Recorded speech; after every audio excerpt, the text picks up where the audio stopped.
All right, everybody, welcome to another roundtable discussion here on Game Wisdom. We're bumping this up to 5 people. We've upgraded for our strategy roundtable this session. But our topic this month is going to be talking about strategy games and education. What can we learn, and where can games fit into kind of the education curriculum?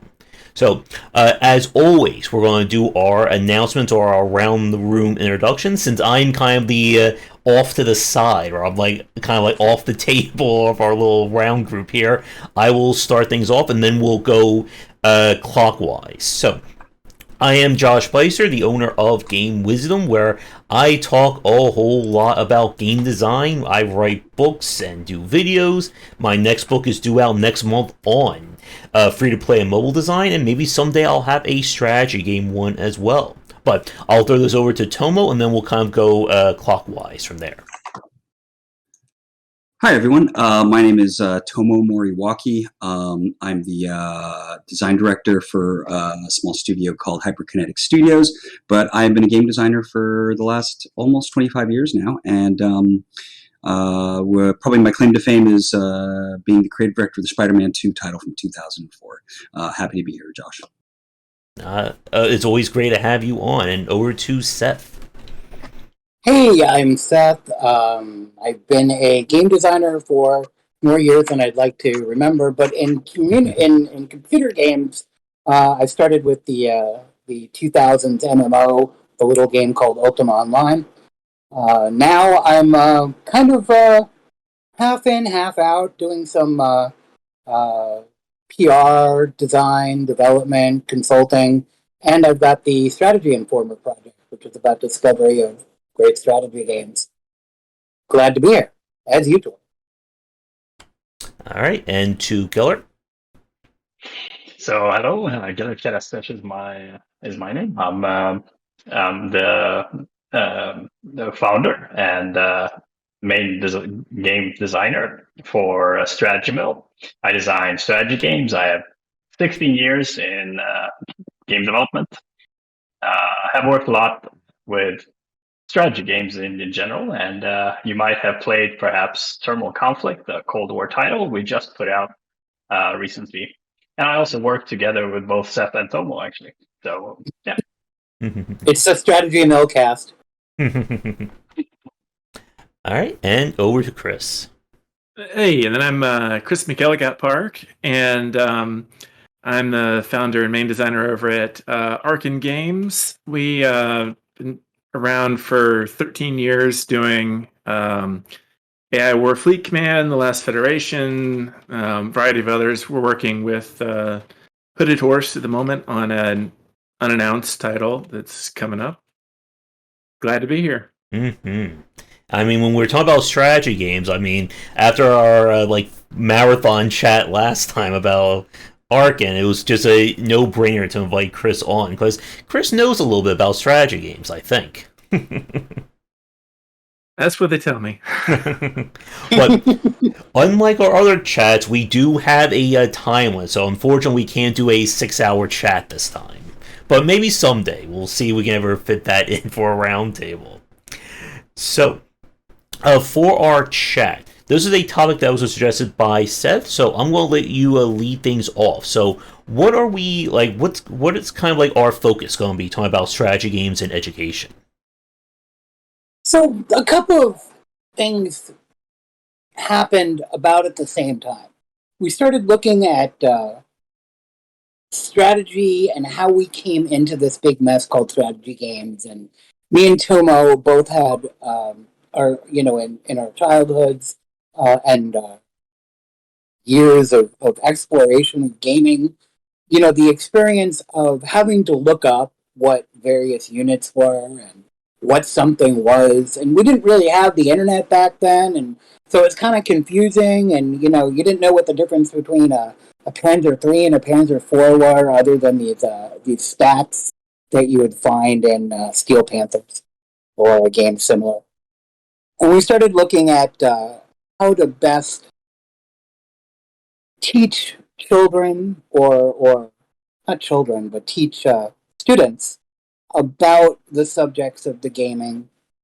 For example, what actually happened during the Bay of Pigs invasion on a strategic level, and why that was important.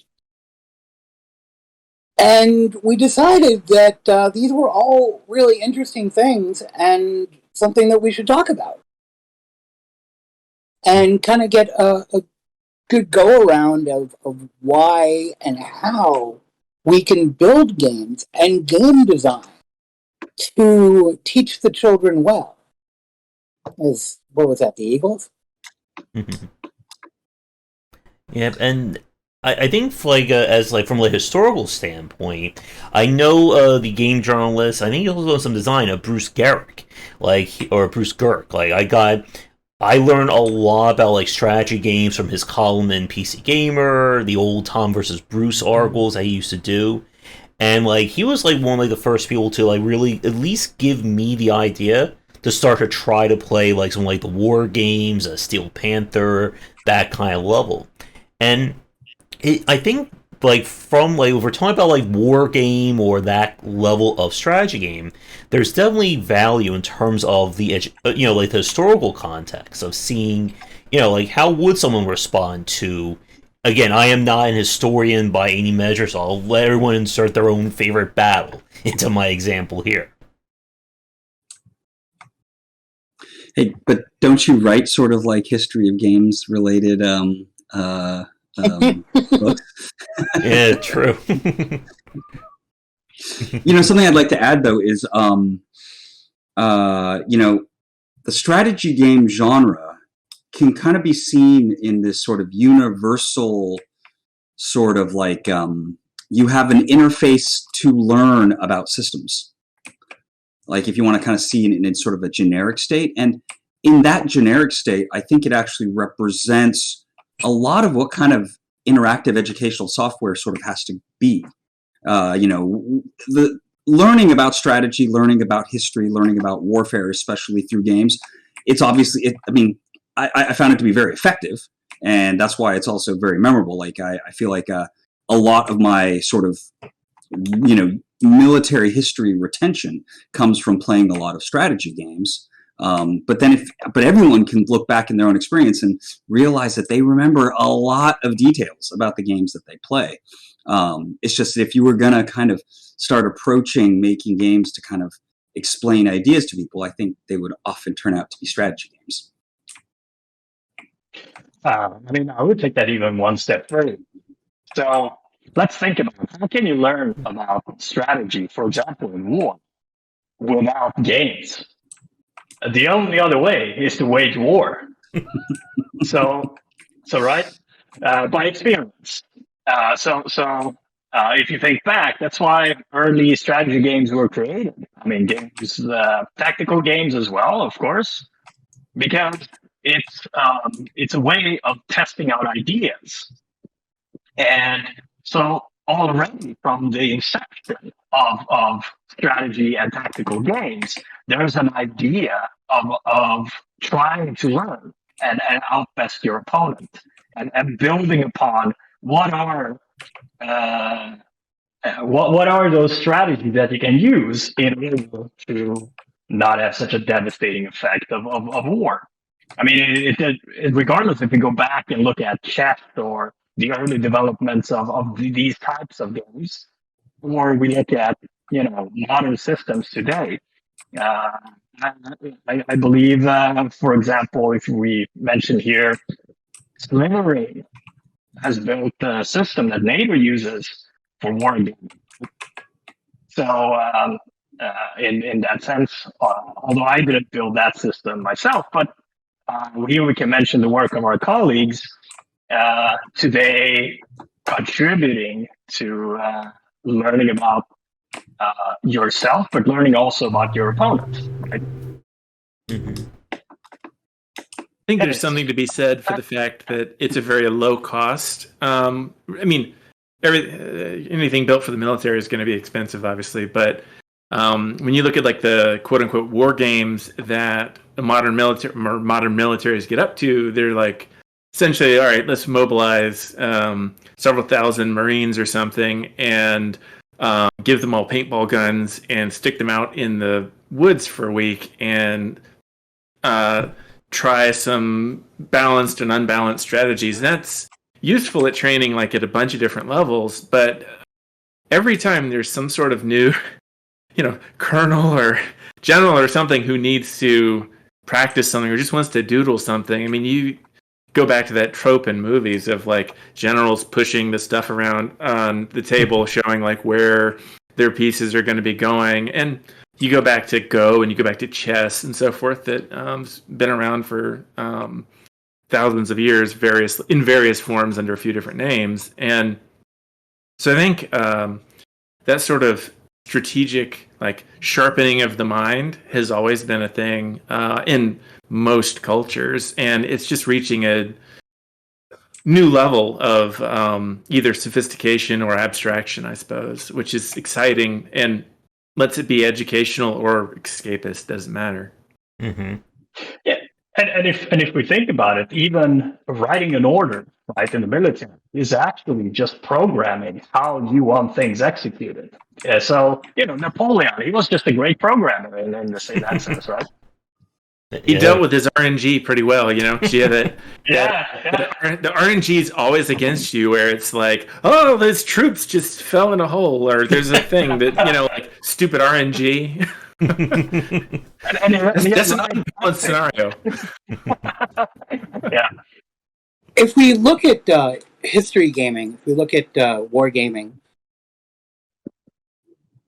we can see that in the 80s, it wasn't really being used. There weren't really simulations like with board encounters type things. Yeah, the military did have those, pushing the pieces around stuff that you've seen since Napoleon and further. But, there weren't rules really based around that. That was just shown. In the 80s, they started using, or actually in the 60s, they started doing these simulations that were more like a role-playing, where people would get together in a big room and, okay, you would be in charge of this, you would be in charge of this. All right, a tanker just pulled in and a nuclear explosion. What do you do? What's going to happen in the city? And they actually did, they did a couple of TV shows where they featured these in the 80s, and I wish I could remember them because I want to pull them up now. But somewhere along the lines, we started using computer simulations and hex and war games, or hex encounter games, and it's really exploded in the last few years. When I went to school, even though I was political science, we didn't have a wargaming chapter in our school. We had chess, we had all kinds of other things, but there was no like historical wargaming. But now you look at Georgetown University, and they have one of the largest wargaming. And I just found out about this like a month ago. They're really producing people going into the intelligence agencies, going into all the various military agencies, with this history and this background of simulation gaming that I've never seen before. Obviously Slytherin has the pro applications, which nuclear warfare simulator, command. And it's not the first time that something like Command Modern Operations, Harpoon, Larry Bond's game, was used by the military in its board game form in the 80s. So it's Command is a descendant of Harpoon. So I think there is this huge, not only market but desire and pent up energy to see these situations. It's like, as Gellert said, the only other way is to have war. I don't really want to play a real life game of nuclear war simulator. That doesn't sound like a good time. I think the other way is also books. If you think about a lot of my fan base is really a fan of historical fiction, and they're reading about what happened in each of these battles, and then reading the thoughts of, if there are any surviving thoughts, like journals or whatever from various military leaders over history. But that's a static thing. You may get their snapshot in time, thought about it, or you get some authors, biographers, whatever, reinterpretation of it, but you have to picture everything in your mind, versus this brings it much more into focus. And if you want to, in theory, re-simulate what happened at the Battle of Waterloo, or you just pick a interesting battle that like everybody knows, and you can actually do that now. It's way more engaging. I know that firsthand. I mean, well, it's interesting for me. Computer war games got me into reading military history, and then I read a lot and really got a lot out of that. Really enjoyed it to this day. But then it created this very virtuous cycle where the knowledge and information from the reading of history fed directly into improved performance in the games, which then made the reading of history more interesting. And then that was 24 some odd years ago. Mm-hmm. Yeah, and then in essence, what you guys are mentioning is how we can learn from other people's mistakes.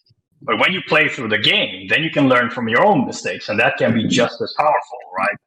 So, in a sense, when we look at that, it's as you mentioned, Chris. I mean, it's very static reading a book. Whilst doing something that's interactive, it also lets you delve into that in a more deeper sense, and thus. I mean, a lesson is only as good as if you will remember it. And because you're using more senses when you're playing out a scenario, be that on paper in a board game or be that digitally, you're going to have a higher likelihood of remembering that. Of course, perhaps you're not going to be using Napoleonic tactics when you go down to buy groceries. But it depends on how long the queue is, right? and to add to that, I feel like the act of active problem solving kind of records memories in just a vastly stronger way than reading about other people solving problems. Well, I mean, if you think about how programming is taught in general, I mean, we already have likened the process of strategic warfare to programming to begin with. But if you look at programming, you don't go and just read about programming. You actually have to write programs if you're in an undergraduate or graduate school situation. And then even after coming out of undergrad and trying to enter the workforce, it's not until you've programmed a certain amount of things yourself and had to solve all these problems, ideally with help from mentors, that you really hit that next level. And I feel like when you get into like the number of people who are doing strategy, like video casting and that sort of thing, and putting commentary about, oh, here's what I'm doing and here's why, and a lot of kids these days are playing a game and watching the game, whatever the genre is, at the same time, and they're integrating information about whatever it is they're watching and playing at the same time, because they're seeing how other people are doing it from their perspective, and then they're doing it themselves their own way. And I would also add to that there is inherently something with that hacker mindset when it comes to military strategy, looking at things and thinking outside the box. Oh, certainly. And so when you look at famous applications of strategy or tactics on a battlefield, you will see that hacker mindset, attacking a problem from many different dimensions and then choosing something that contains not only an element of surprise for your opponent, but that plays on your strengths. And that's inherently something that you're going to be doing as a hacker, right? You're having that mindset. And so what you say, Chris, is absolutely astonishing. I completely agree with that. And having had a military background, I mean, I can see where that applies, because in essence, you're using the same kind of strategic concept when you go into looking at how do I solve this problem, and then looking at it from different angles, not just saying, okay, this is this problem, and therefore, always we're going to use this cookie cutter solution. And I would just like throw in there that like really good example that I've of course played is like all of Zachtronics' games, and he even did his own take on strategy with, I think it was Mobius. I forget the full name of it, but like his 85. Yeah, that one, and like he had like the scans of like old like military training program manuals in that game to kind of give you an idea. And like his games, I think, really fit into like kind of like that application of, again, like you're given the basic tools, but how you use them in each level or in each puzzle greatly is different. And it is about, again, like giving someone the understanding of the building blocks and then say, okay, go build a castle over here or go build a cruise ship over here. And it's up to you to figure out how to make these pieces work in a way that you probably never even thought of. I think that bringing up Zachtronics is a particularly good one, because that is a great example of the integration of strategic thinking without the traditional strategy game interface. Because we oftentimes think of, a strategy game looks like this. It's got, icons up there and you click with the mouse, drag, select, all these different things. It doesn't have to be like that. I think that's actually kind of limiting. And the Zachtronics titles are wildly different than that, which is great. Oh, I mean, I think that brings up a really important point in that there are the conventional strategy games, the hex-based, turn-based, result table sort of originated structure of game. And I am making zero complaints about them. And I've played perhaps thousands of hours over the course of my life, but that shape of game has not moved forward very quickly. In fact, there was someone made a comment before about sort of storytelling and strategy. I think the actual origin of that is, at least the most clear, is Germany's Kriegspiel approach to their military before World War II, and then the DNA from that came into the United States shortly after the war. And the DNA of that led to the first set of computer war games, I think. I'm pretty sure that's the set of steps. Although I did hear way, way, way back in the day that it's the Mongols that invented the staff for military organization. Not 100% sure, just read it in the book a long time ago. I remember reading something along those lines too, yeah. Yeah. And of course they had to, because they built enormous logistics lines, and you had to somehow deal with the biggest problem the Mongols had, and that was logistics. Yeah. Because if you're gonna conquer the world, well, you gotta need some supplies. I feel it's like amazing how 10 many horses games. is already a problem. Yeah. Go ahead, Seth. Sorry. I was going to say, it's amazing how many games don't model supply and logistics, when it's probably one of the most important things in a game. I think because it's so fun. Well, yeah. I'm a huge fan of making it fun, though. Obviously, I haven't succeeded yet, though. Well, supply and logistics is not fun, but it's important. It's not just about blowing people up. You got to feed them too.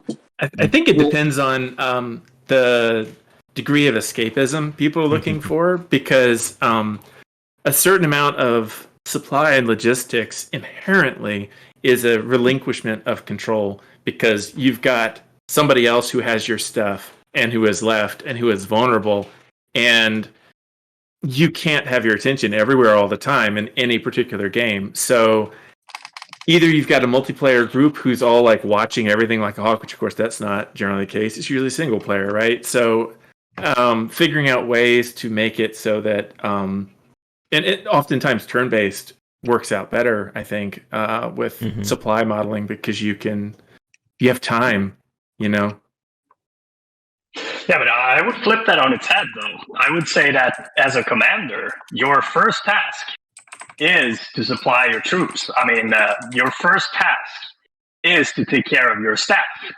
before you take care of any other equipment. If the people are dead, it doesn't matter how good the equipment is, it's going to fall to the enemy, right? So in a sense, your first sort of main task as a leader is to take care of your staff. Like that's so I would flip that on its head, and I would say without the supply and logistics, you can't really have an army, right? Because no one's going to be there fighting. So in a sense, your first task is going to be to solve that logistic conundrum. So the difficulty is actually the control that you don't have is how your troops will fight. The logistics is the one that you are going to be taking care of and planning ahead. This is where we're gonna go. We're gonna first invade this point, and then we're gonna go to that point, right? And then it's the soldiers that do the fighting, and that's where you have the least amount of control. On the battlefield, anything can happen, and it's for you to kind of set as many elements on the stage as possible: the logistics, the intelligence, the get the weather on your side if possible, right? Well, I've always fantasized about making a game where there's a built-in lag between your orders and what happens, sort of like combat mission from back in the day. Yeah. But that be the central element of the machinery that you upgrade. That you're making choices in the environment with accelerating the time between order given and order executed, and that that time range becomes something that the players revolving all their thoughts around. I haven't had any time to really kind of get to it, but I feel like if you made a game like that fun, all these new human beings would be thinking about that, and not too many people think about that, I feel like, in the world today. Some of my favorite Folder Gap games, the 80s, going right through Germany scenario, are based around C3I, command control intelligence, electronic warfare, and that delay of orders system. Red Storm is one of them. That's just absolutely an amazing game, and it's really modeled in pretty much everything that's come up. But I've never seen it on like a scale of, say, Civilization, going through the epochs and increasing your time delay between orders to the point where you're in like the future, and it's like they get the orders before you even give them. Having gone through this thought exercise, go ahead, Gellert. Oh, there is a general that has written about this, and it's Eisenhower, because Operation Overlord was about this, the landings on D-Day, right? Because he had to delay, everything had to happen in a sequence. So look that up, guys. If you want to see some absolute brilliance when it comes to this, we should make a game about that. Totally. Well, I think because he gives the orders, right? And he says, "This is the plan, and it's a plan all the way until we actually start it. Then we'll see what happens." I think the conceptual structure of that has to be very similar to the United States' developing of combat supply packing in their naval operations over the course of the Pacific in World War II, right? Where you start putting the materials inside of supply ships in the backwards order in which they need to be used, rather than just purely efficient use of volume.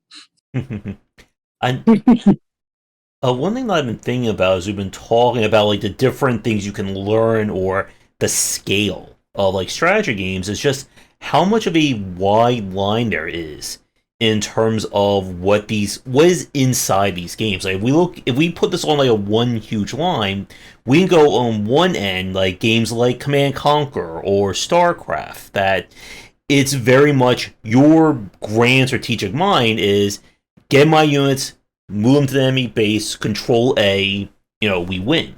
And then we can look further and further as we get to stuff like Rise of Nations, even stuff like Stronghold, where we start to learn about building a town and having to manage offenses. And then we can go further than that. I'm sure, like, for the roundtable here, you guys are probably well acquainted with, like, developed by, I think it's like, Yugen Systems, Yugen Games, who made Ruse, War Game. War Game, Steel Division 2. Thank you. Like, those games are now, we are dealing with not only like logistics, but we're dealing with fog of war and, tracking enemies around, like where they're shooting from. And the challenge, I think, and one of the reasons why we decided to do this chat or do this topic before we do tutorials and onboarding, is that as we go up in the strategic layer, it also greatly compounds complexity and the challenge of teaching someone this. Like, I have a friend who's been trying to get me into Steel Division now for months. If Thorn is watching this, hello. But, like, every time I try to play that game, I am just left kind of completely dumbfounded. And it is very hard when you start throwing in all these abstract concepts. Again, like logistics. Like, you try to teach someone who's never looked at like a logistics line or how to move goods and resources around. They're just going to be staring like, why are all my units dying over here? I have all these resources back in my base.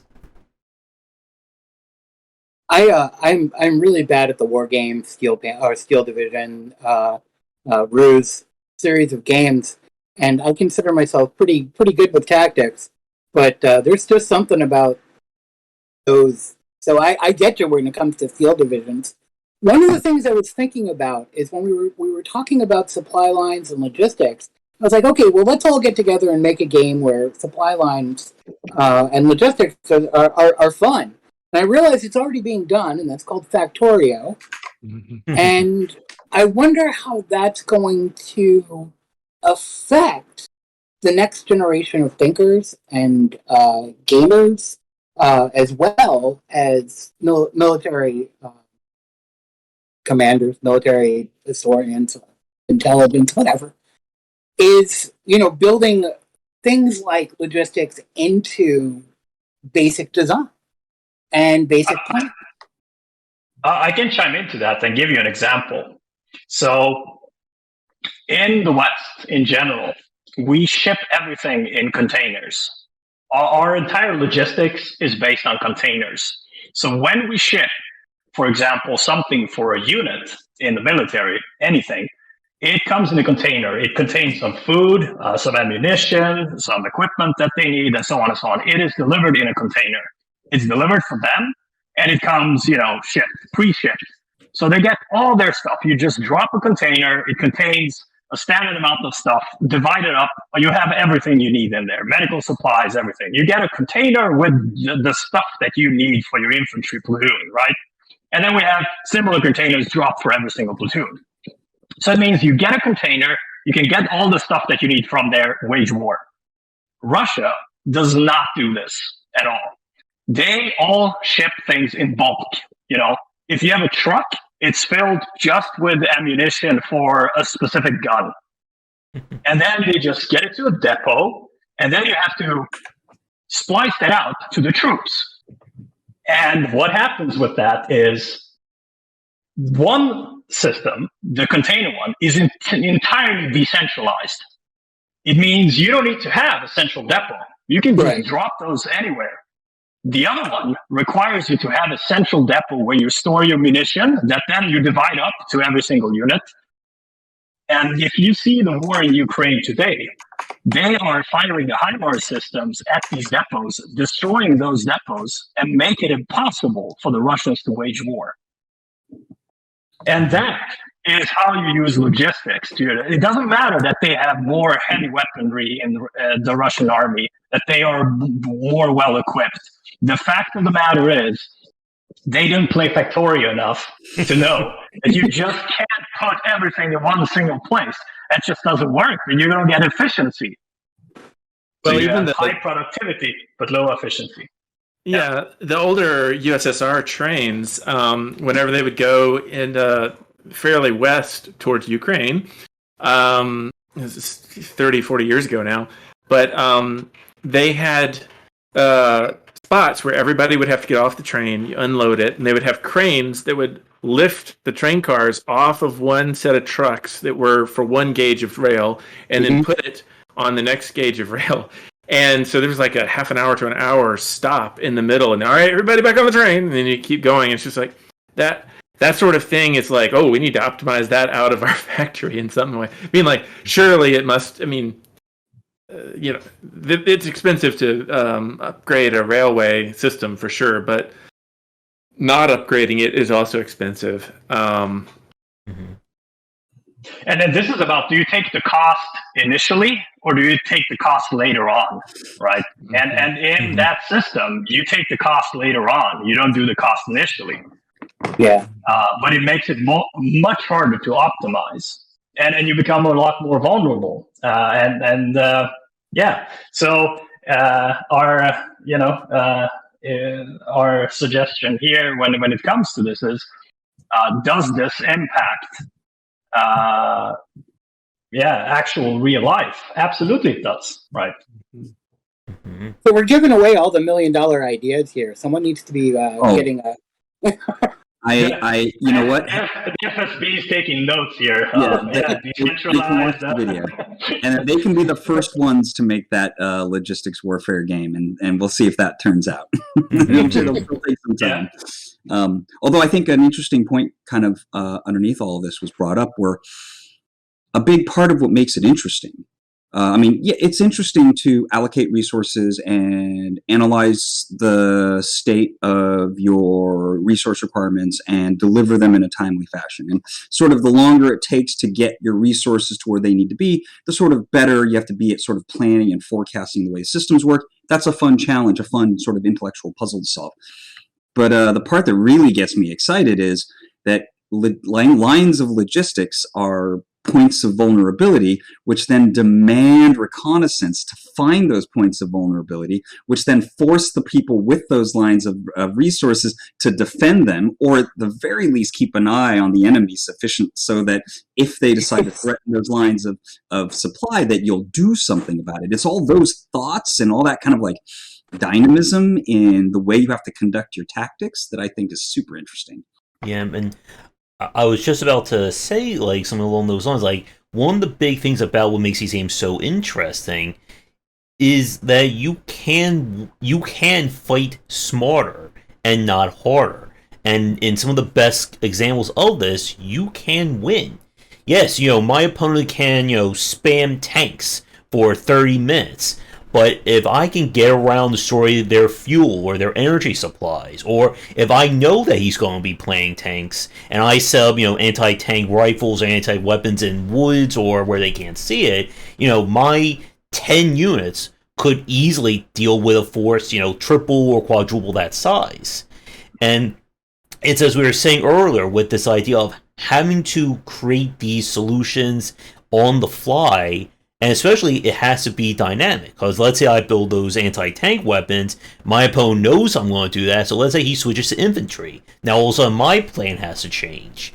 And we kind of see, like, we talk about, like from the RTS side, we're looking at, like, Grandmaster play of games like Command & Conquer or StarCraft. Those games typically devolve into, I have my high-level checklist build order strategy, you have yours. When they meet, okay, I see my opponents doing this, I need to change my thing, and now they're going to change their thing, and it becomes basically a back and forth of whose plan survives the enemy contact more, and will start pushing it towards that success.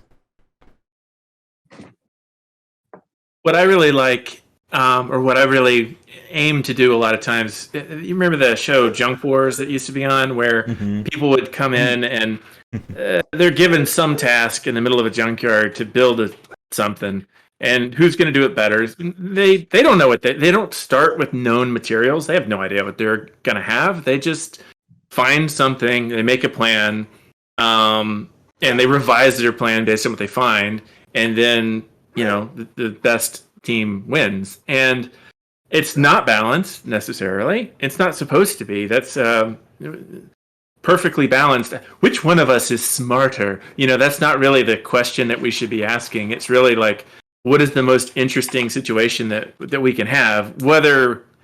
Which one of us wins doesn't really matter. Did we both do interesting, clever things that was not just following a script? Like, if you and I are both competing who can execute this recipe the best? And I was faster than you on my recipe. That's not strategy to me. Like it's, I mean, it is a form of strategy, but it is not true strategy. Like true strategy has a lot of unknown stuff that you find out when you get there. Mm-hmm. Well, it's interesting. Yeah. You know, Gellert was mentioning this, and also Chris mentioned this about RNG hindrances to supply. Sometimes you find out things that optimize the system, like just-in-time supply drop-offs of military equipment to the man level. You know, and then something happens, and those shipments get delayed, and there's no stockpiling system of a depot, and so no one has equipment that way. And that's a strategic aspect that both situations have, and they're handled different ways. But you know, you're gonna run people out of supply both ways. So there's more of what I'm trying to say is there's more of a strategic questioning, other than can we get this done faster? Can we optimize this better? Because there's the isn't that what happened to the whole unforeseen. world? What? What you're describing there, didn't that happen to the whole world recently? Well, yeah. That was kind of the whole point. Should we have buffers of supplies? Turns out, yes. Yeah, but there is something else in this, and that's somehow the notion of that in a war or in any conflict, or even when you're fighting a disease, that you should fight fair, and that's plainly not what things are about. I mean, if you look at the military, just in general, or in medicine, you don't want to fight fair. You want to fight as dirty as possible and just annihilate your enemy as soon as possible, because then you will have the least amount of casualties. But then you have to consider if you the ethics and the morals of that, right?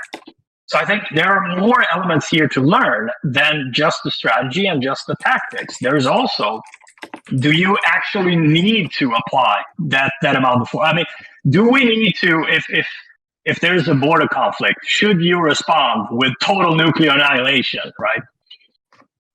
Some would say yes. I mean, Curtis LeMay, for example, famously, right?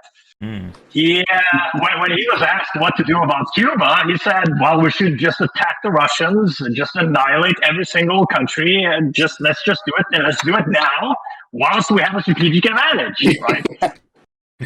And we're ahead. Let's go. This is just remind me. This is why command and conquer strategy doesn't work in real world. Just build a super weapon, just launch it. Or when I play Rise of Nations, and like my friend again, like he's like super faster than me, so I'm like, I just got my tank for the first time. I just built 10 nuclear missiles. I'm gonna launch at all of our enemies now.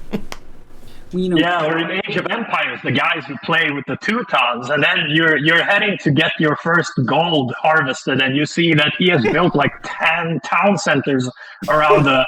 I mean, how is that fair? Totally overpowered, right? But then again, when you look at that, and you can, one could argue that's definitely an element. I mean, should we fight dirty? But when it comes to vaccines against a pandemic, that's fighting dirty, because you're actually employing the power of that disease to fight it itself, right? So when you look at it, I mean, is there a fairness in that? Yes, there is ethics and morals involved, and I think that's an educational element as well, right? It's important to learn about ethics and morals, and games can do that too. Yeah. And what do you guys think about that? When you say morals, it at the very least, something related to logistics, which I think is a sort of a sticking point, at least in the kind of military strategy game, is this idea of morale, this idea that you don't have complete control of your units, right? That they can choose self-preservation over your very bad decisions for them. And that makes it interesting too, and that you need to then be careful when you're going to push your machine. because it won't do what you want it to if you mistreat it. And I think that's another interesting thing. I mean, let's do. If anyone has anything to say, I think you guys should add something. But I think I want to make a comment to kind of loop things back to sort of the educational starting point of the conversation after that. I would say that one of the challenges that exists, and it has to do with the fact that people are here voluntarily. Like, this is not a school setting. This is not a military academy where you're going to sit down, or this isn't. Hi, this is your first day at Amazon Central, where you're going to be part of FedEx Logistics or whatever. There's logistics systems in the real world, that are insanely complicated, and somebody has to learn those at some point outside of military applications. But a lot of the things that we've been discussing, some of them are very fun when you're doing them to someone else. You sniping someone else from a million miles away, and they never saw it coming, and you win without them even understanding what's happening. Very fun for you. Not very fun if you are just like, you don't even know what's happening. You're dying out of the blue, and it's like, oh yeah, sorry, we sent poison gas, or we did whatever, and it was like, oh well, that is fair, but it is not any fun. Oh, me attacking your supply lines, very fun. Me having to defend my supply lines, wow, what a chore. There's in single player, there's a lot of different things we can do where we're like, oh, we get to have just the fun parts. In the real world or in multiplayer,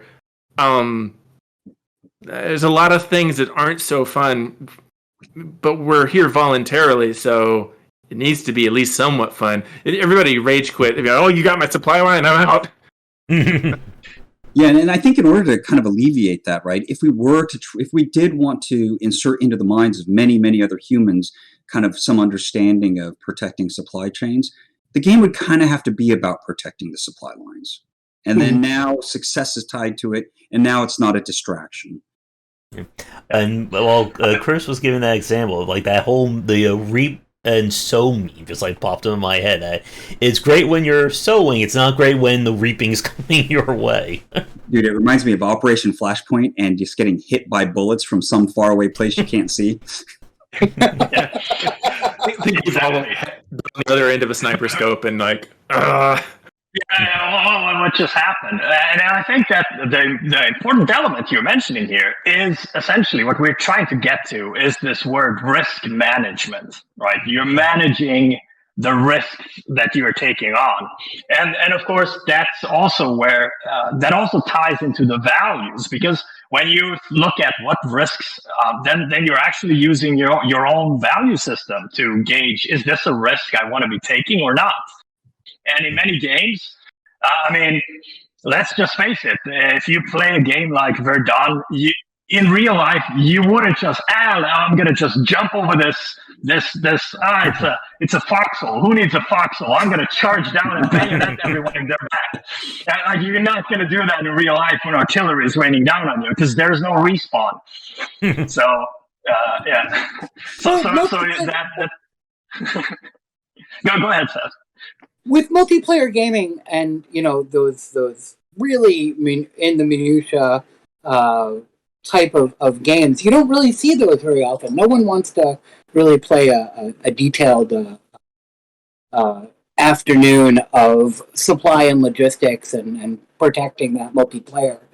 But for a single player, they do, and that's why we need better AI, so that you could beat up the AI and do all these mean things to it, because, ethically that's fine. They're not sentient yet, so we might as well take this time to get them while we can before they take us. And, put them in the bad situation. Snipe them where they can't see you. Take over their supply lines. Paratroop in their back line. Go get them. But when it comes to playing, a game with Tomo, we're going to play something a little bit more abstract, where you don't have to focus on that, and we could just throw units and maneuver around each other for an hour. No one's going to play World in Flames in 30 minutes over the internet. Yeah. Although Call of... what's the relic World War II game called? Company of Company Heroes? Heroes. Company Heroes. Yeah. Company Heroes has aspects of it. It scratches the surface. Maybe progress can be made from those threads. Yeah. And if you ever played an aggressive version of Transport Tycoon, you know exactly what's Nice. going down. Sure, can you even do that multiplayer? I think yeah, you can. Josh wants to talk about time. Yeah, I just want to mention as a time check, it is 5:12. Do you want to wrap? I guess 8 minutes. Is that good for you, Tomo? I think we should start wrapping it up here. Let me sort of do like a pseudo start to wind things down statement. So at the beginning, you guys said a bunch of stuff that was super interesting, and it kind of painted this picture that to learn something, it's one thing to read about it. And then it's sort of another thing to problem solve in that space. And then you get even higher above that if it's like you're playing multiplayer and trying to solve against another person solving in that space. And then above that, yet again, is building the experience for others to problem solve inside of, and that there's this spectrum of ever escalating sort of intense learning power through interactivity and or the building of interactivity.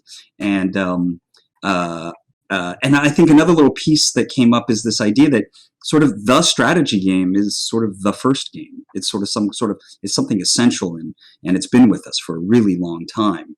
And yet still somehow educational systems are kind of like still somehow very wary of it all. Yeah. And that's what I have to say. And I think to like kind of build off of that, this is a good lead into our next chat when we talk about onboarding and teaching someone this, is what Tomo just said, that it's one thing to read a manual of, okay, this is how all this works. It's another thing to watch a tutorial. Okay, you click this, you push this button. But then it's an entirely different thing when it's like, okay, here's 27 interfaces and here's all your resources. Go take over go take over Japan if you're playing a Total War, or here, take over the entire universe. I'm sure the tutorial taught you exactly everything that you need to know. When we're talking about logistics and that sort of thing, and this goes into what is being taught by a strategy game, one of the things we have to be careful of when we're looking at a single player experience, we talk about beating up the AI or whatever, right? If it's got its hands tied where it doesn't do things that aren't fun to you, it's not fun when my supply is attacked in a certain way, so we're not going to have it do that. Then if you've got people who are learning, about real world decision making, and they're like, oh yeah, I don't need to bother covering my flanks. I mean, nobody thinks to go there. Then do stuff like leave their supply depots open. And I've run into that where we've had to dumb down the AI and certain things where it's just like, hey, this isn't fun when it beats me this badly in this way because I don't see it coming. And it's like, yeah, that's true. You wouldn't. That's supposed to be. Yeah, but it's like, that's not any fun. It's like, okay, well, we'll make it more fun then. So you do have to balance those things. And I don't know. I think because we're in the entertainment industry, we are leaning towards fun. And there's a possibility we're miseducating people a little bit of like, don't sweat certain details. Like, I'm sure it'll be fine. And then it's like, real world applications like, oh gosh, COVID, oh gosh, supplying to Ukraine, oh gosh, actually it's not fine. Because you bring up an interesting thing. Can we, by doing so, aren't we teaching people the wrong lessons? And then from a game, right? But I think to say to that, there's a lot that. So if you play an FPS game, all FPS games are essentially very, very similar. If you have played one, you can take that knowledge with you to the next game. But with strategy games, that is rarely the case. So the transferable information that you got from one game is not going to be the same in a different strategy game. And so therefore, the need to teach someone is going to be even higher. And so it's very essential to think about what is the lesson I want to teach. So what is the experience that I want to give. Because, like you said, then we're teaching people the wrong things. So I think it's an important element, and we can learn from FPSs, by the way, and puzzle solving games. Portal, for example, if the way they created tutorials, I think that type we can use, and we probably talk about this later on, but that's a recipe, for example, for strategy games to look at. How can we make tutorials that great, right? And that's why that will be definitely expand on for the next chat, because we'll be here for another 2 to 3 hours if we start that one right now. Yeah, well, and I have a topic idea that would definitely take hours as well, and I think it's directly related to this. I think once you actually have this idea that maybe there's some aspect that you feel like the information or the knowledge isn't really out there, but that it can make a good basis for a fun experience, and you build that experience, you have, at least amongst many other problems, a storytelling problem. Right? There's a certain interpretation of those lessons and wrapping them into a relatable experience that is sort of it kind of separates the I was going to say men from the boys, but I don't like using that phrase anymore. Separates sort of the intense from the more tranquil, maybe. Yeah. I guess to you, Seth, do you have any final points before we kind of like get into the wrap up?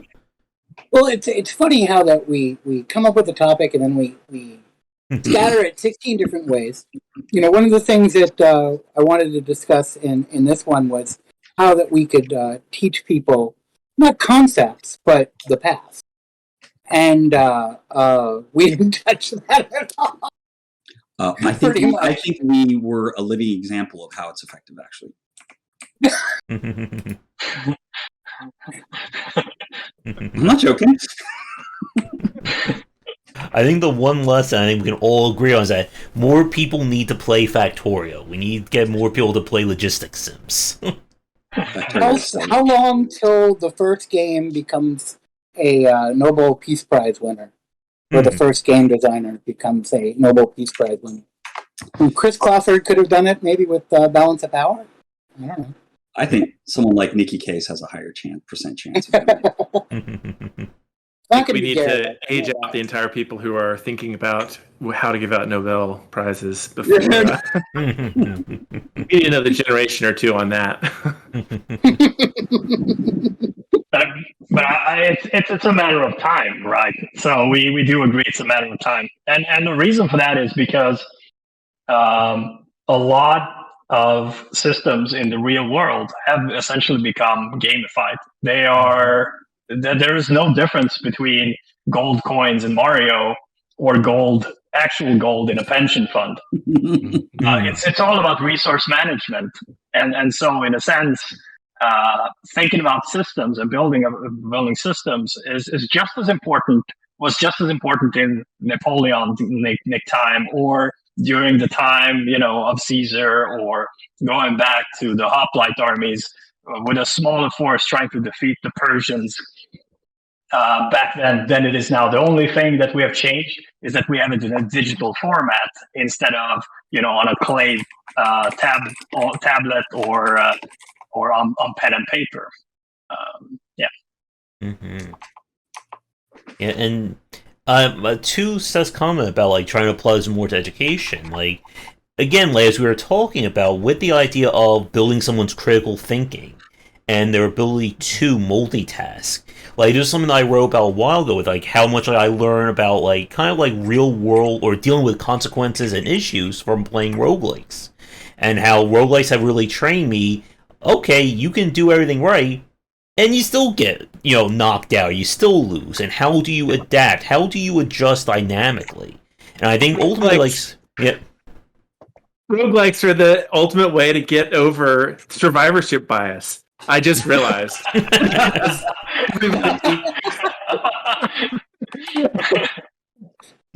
So many presentations, so many TED Talks have survivorship bias built into them of like, yes, here's a successful person and all that stuff. And then how do you convey to someone that this is a thing that exists in the world have them play a roguelike.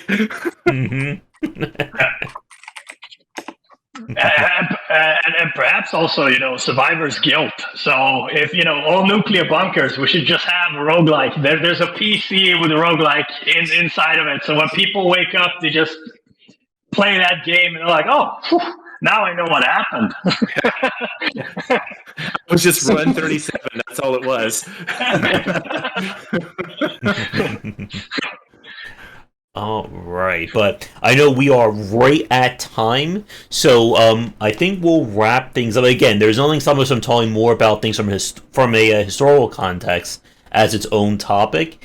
And for next month, I think we definitely should be doing the onboarding and guidance, because these two topics really go hand in hand. So I'm going to give everyone a chance to kind of go around and do social media plugs, anything you'd like to shout out. And we'll go Tomo, Seth, Gellert, and Chris, and then I'll do my wrap up there. We stream development of our one game that we made that we don't have a client for. Sorry for being so muddled. And you can find that stream 3 times a week, maybe I think twice a week actually, Monday and Friday, at twitch.tv/Epic Tavern. And you can also find our Discord channel, discord.gg/Epic Tavern, to find our Discord channel, where we love to discuss all things game design, game industry, storytelling, and Epic Tavern related. Okay. And Seth? I guess the best way to keep up with what I'm doing is on my Discord for the Strategy Informer, and it will be down below in the comments. I'm launching my personal website next week. What is it? It's Friday now, so next week, which will have my consulting side of things. And Terminal Conflict is on vacation for a month, it seems. Gellert gets to hang out in the sun, and so I'm not doing much this month there. All right. And Gellert? So as Seth mentioned, Terminal Conflict, we will be back on the 4th of August. There are new stuff coming out. We're going to be rolling some new things out. We're also working on a project not yet announced. And that's going to be a lot of fun as well. But if you want to catch things happening with Terminal Conflict, just go onto Steam. You will find all the information there, including the Discord channel. Make sure to write us. And we are currently also, if you have any ideas or there's the specific things that you want to see, just write Seth, and then he'll come back to me. And me and Tomo, we will be working on some of the new design elements for the upcoming expansion element for TC. Oh, we can say that there's an upcoming expansion? I think Gellert can say so. All right, and Chris. You can follow us over at arcangames.com. We're a bit quiet at the moment because we're deep in our undisclosed next thing, but it's gonna be a lot of stuff coming visible in the next few months, and we'll be looking for testers and things. So be sure and either watch Hooded Horse or Arcan, either at Discord or wherever else on Steam. And there's going to be slots for that coming up, and within the next few months at least. All right. And for me, again, do the liking, subscribing, and commenting. There are links to everything down below. If you want to follow me more, Game Wisdom, Twitter, Patreon, Discord are right below my lovely name right there. And I would like to give once again a thank you to our roundtable for hanging out. We will be trying to do these at least once a month with various guests and various topics. So I'm sure you'll be seeing some combination of the 5 of us on future videos and roundtables. If you'd like to suggest a topic for us to cover for strategy or for any of our other tables, let us know in the comments. But, gentlemen, as always, has been a pleasure chatting with you. And to Chris, we got under 3 hours this time for our chat. We did it. New record for us. Mm-hmm. So, with that said, everyone, we're going to wrap things up for tonight. Do all, again, liking, subscribing, commenting, and come back for daily discussions on game design here and on Game Wisdom, where he's on the art and science of games. And to Tomo, Seth, Gellert, and Chris, thanks again for hanging out with me this afternoon. Thanks for having us. You're amazing. Yeah. Thanks Have for having fun. Slam evil. All right, everybody. everyone, have a great night. Everybody, I'm glad to you guys on the chat as well. Thanks for all the comments and everything. This is a great group, guys. All right, everyone, have a great rest of your night, and we will talk to you again next time. Take care.